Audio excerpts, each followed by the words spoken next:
جب انہوں نے اقبال کی طبیعت کو شاعری کی طرف مائل پایا تو اقبال کو یہ مشورہ دیا کہ وہ اردو، فارسی اور عربی کے استادوں کا کلام زیادہ سے زیادہ ازبر کر لیں۔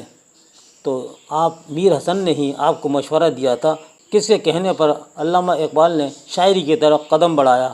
تو آپ کا جواب ہوگا مولوی میر حسن۔ جب اقبال شاعری کی طرف سنجیدگی سے متوجہ ہوئے تو انہوں نے اردو کلام میں مشہور ممتاز شاعر داغ دہلوی سے اصلاح لی، یعنی جب آپ کلام میں، شاعری میں آگے بڑھ گئے تو پھر اس کی اصلاح لینے کی ضرورت داغ دہلوی سے پڑی۔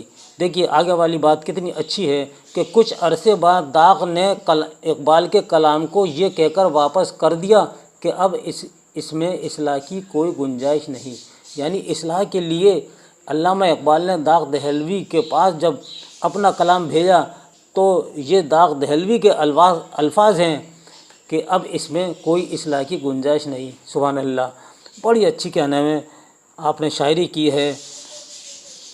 1894 میں اقبال کی پہلی نظم دلی کے مشہور ادبی جریدے ماہنامہ زبان میں شائع ہوئی۔ اس نظم کے ساتھ ہی اقبال کی شاعرانہ شہرت کا آغاز ہوا۔ بعد ازاں جب انہوں نے انجمن حمایت اسلام لاہور کے جلسوں میں اپنی تخلیقات پیش کی تو ان کی شہرت ملک کے طول عروج میں پھیلنے لگی۔ دوستو یہ تھا مختصر سوانح حیات علامہ اقبال پر۔ اب آئیے ہم شروع کرتے ہیں علامہ اقبال کا دوسرا اردو شعری مجموعہ بال جبریل، جو 1935 میں شائع ہوا۔ سب سے پہلا سوال ہے، یہ رہا یہ آپ کے سامنے سب سے پہلا سوال، علامہ اقبال کا اردو شعری مجموعہ بال جبریل کی سن اشاعت کیا ہے؟ تو جواب ہوگا 1935 میں۔ دوسرا سوال ہے، اقبال کا دوسرا اردو شعری مجموعہ کس نام سے شائع ہوا؟ تو جواب یہی ہوگا بال جبریل۔ بال جبریل یہ اقبال کا دوسرا مجموعہ ہے۔ اس مجموعے میں اقبال نے کب سے کب تک کی شاعری پیش کی ہے؟ تو آپ کا جواب ہوگا 1925 سے 1936 تک کی شاعری اس میں موجود ہے۔ بال جبریل مجموعے میں اقبال نے سب سے پہلے کس صنف سخن کو شامل کیا؟ تو جواب ہے غزلیات۔ سب سے پہلے غزلیات پیش کی ہیں اس مجموعے میں، اس کے بعد رباعیات اور پھر اس کے بعد نظمیں آپ نے شامل کی ہیں۔ پانچواں سوال ہے، بال جبریل مجموعے میں سب سے پہلی نظم کون سی ہے؟ جواب ہے دعا۔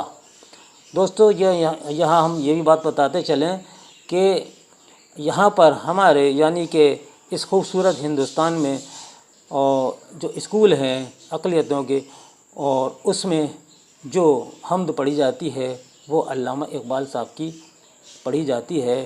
لب پہ آتی ہے دعا بن کے تمنا میری، زندگی شمع کی صورت ہو خدایا میری۔ دوستو اس دعا کے بعد اسکول کو شروع کیا جاتا ہے، سب بچے کلاسوں میں جاتے ہیں اور یہ دعا بہت اچھی ہے، یہ حمد اللہ کی تعریف میں ہے۔ تو اگلا سوال ہے، نظم دعا اقبال کے دوسرے مجموعے کی پہلی نظم ہے، اس نظم کو اقبال نے کہاں لکھی تھی؟ تو جواب ہے مسجد قرطبہ میں لکھی تھی۔ اگر کج روحیں انجمن آسماں تیرا ہے یا میرا، مجھے فکر جہاں کیوں ہو جہاں تیرا ہے یا میرا، اس شعر کا خالق کون ہے؟ تو جواب ہے علامہ اقبال۔ یہ علامہ اقبال کی غزل کا پہلا شعر ہے، یہ مطلع ہے، اور کجرو کے معنی ہے ٹیڑھی چال چلنے والا۔ اس کا دوسرا سوال یہ بنتا ہے کہ مذکورہ بالا شعر اقبال کی غزل کا مطلع ہے، اس غزل کو اقبال نے کس مجموعے میں شامل کیا ہے؟ تو جواب ہے بال جبریل میں۔ اس شعر کا مطلب ہے، اگر میرا ستارہ گردش میں ہے تو مجھے کیا غم ہے، میں دنیا کی فکر کیوں کروں، یہ دنیا تیری بنائی ہوئی ہے۔ اب آئیے نویں سوال پر، اثر کرے نہ کرے سن تو لے میری فریاد، اثر کرے نہ کرے سن تو لے میری فریاد، نہیں ہے داد کا طلب یہ بندائے نواز۔ اس شعر کا تخلیق کار کون ہے؟ تو جواب ہوگا علامہ اقبال، اور یہ علامہ اقبال کی غزل کا پہلا شعر ہے۔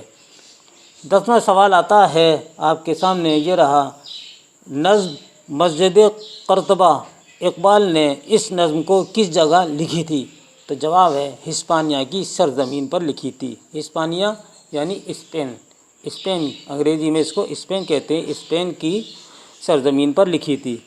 نظم مسجد قرطبہ اقبال کے کون سے مجموعے میں شامل ہے؟ جواب دیجیے گا بال جبریل کے مجموعے میں جو دوسرا ہے اس میں شامل ہے، اور یہ طویل نظم ہے۔ 12واں سوال ہے، دیکھیے اس بحر کی تہ سے اچھلتا ہے کیا، گنبد نیلو فری رنگ بدلتا ہے کیا؟ مندرجہ بالا شعر اقبال کی کون سی نظم سے اخذ کیا ہے؟ تو جواب ہے مسجد قرطبہ سے۔ اب آئیے 13ویں سوال کی طرف ہم چلتے ہیں۔ عبد الرحمن اول کا بویا ہوا کھجور کا پہلا درخت، اس نظم کا خالق کون ہے؟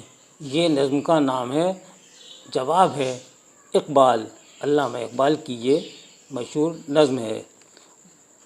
اس کو اس طرح بھی کہہ سکتے ہیں کہ مذکورہ نظم اقبال نے کس ملک میں لکھی تھی؟ یعنی عبد الرحمن اول کا بویا ہوا کھجور کا پہلا درخت، اس نظم کو علامہ اقبال نے کہاں لکھی تھی؟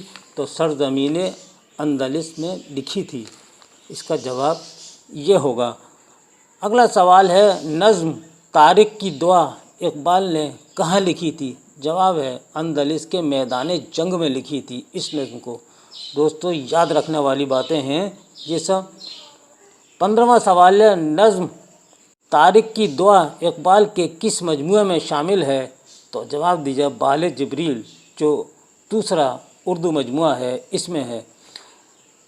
16واں سوال، لینن خدا کے حضور میں اور فرمان خدا اور فرشتوں کا گیت نظموں کا خالق کون ہے؟ جواب ہے علامہ اقبال۔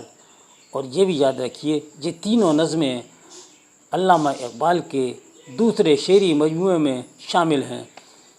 اگلا سوال ہے، اقبال کی وہ کون سی نظم ہے جس کے زیادہ تر اشعار فلسطین میں لکھے گئے؟ تو جواب ہے ذوق و شوق۔ اب آئیے 18واں سوال، لالائے صحرا، ساقی نامہ اور زمانہ نظموں کے شاعر کون ہیں؟ جواب ہے علامہ اقبال۔ اور یہ نظمیں کس مجموعے میں شامل ہیں؟ بال جبریل جو دوسرا مجموعہ ہے اس میں یہ شامل ہیں۔ 19واں سوال، نظم فرشتے آدم کو جنت سے رخصت کرتے ہیں، یہ نظم اقبال کے کس مجموعے میں شامل ہے؟ جواب ہے بال جبریل میں اس نظم کو علامہ اقبال نے شامل کر لیا ہے۔ 20واں سوال ہے، اقبال کی نظمیں نپولین کے مزار پر خوشحال خاں کی وصیت کس مجموعے میں شامل ہیں؟ تو جواب ہے بال جبریل میں شامل ہیں۔ اور یہ آ جائے کہ کون سے مجموعے میں شامل ہے؟ تو دوسرے مجموعے میں شامل ہیں۔ اقبال کا دوسرا اردو شعری مجموعہ بال جبریل کی آخری نظم کون سی ہے؟ تو جواب ہے شاہین۔ اس سے پہلے ابلیس کی عرض داشت ہے اور فوراً بعد شاہین ہے۔ اب آئیے 22ویں سوال کی طرح، یہ شعر ہے، اس پہ آپ ذرا سا غور کیجیے۔ خودی کو کر بلند اتنا کہ ہر تقدیر سے پہلے خدا بندے سے پوچھے بتا تیری رضا کیا ہے۔ مذکورہ شعر اقبال کی کس صنف سے ماخوذ ہے؟ تو جواب ہے غزل سے، یہ ان کی غزل کا شعر ہے۔ 23واں سوال، یورپ میں لکھی گئی کسی ایک غزل کا شعر کی نشاندہی کریں، یعنی یورپ میں جو لکھی تھی آپ نے غزل اس کی نشاندہی کریں۔ تو یہ شعر نیچے دیا ہوا ہے، خرد نے مجھ کو عطا کی نظر حکیمانہ، سکھائی عشق نے مجھ کو حدیث رندانہ۔ اقبال نے اس غزل کے شعر کو یورپ میں لکھے ہیں، یہ غزل کا مطلع ہے، یعنی اس غزل کو انہوں نے یورپ میں لکھا تھا، جو ابھی ہم نے سوال پڑھا تھا کہ یورپ میں لکھی گئی کسی ایک غزل کا شعر کی نشاندہی کیجیے، تو یہ شعر جو ہے یورپ میں لکھا گیا تھا۔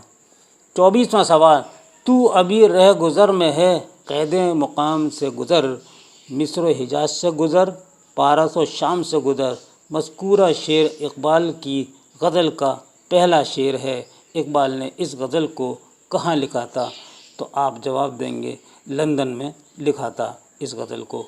دوستوں اور بہنوں اور بھائیوں، یہ تھا علامہ اقبال پر آج کا دوسرا ویڈیو، جس میں ہم نے ان کا دوسرا اردو شعری مجموعہ بال جبریل پر اپلوڈ کیا ہے، جو 1935 میں شائع ہوا، اور اس کے سوالات آپ اچھی طرح یاد کر لیں۔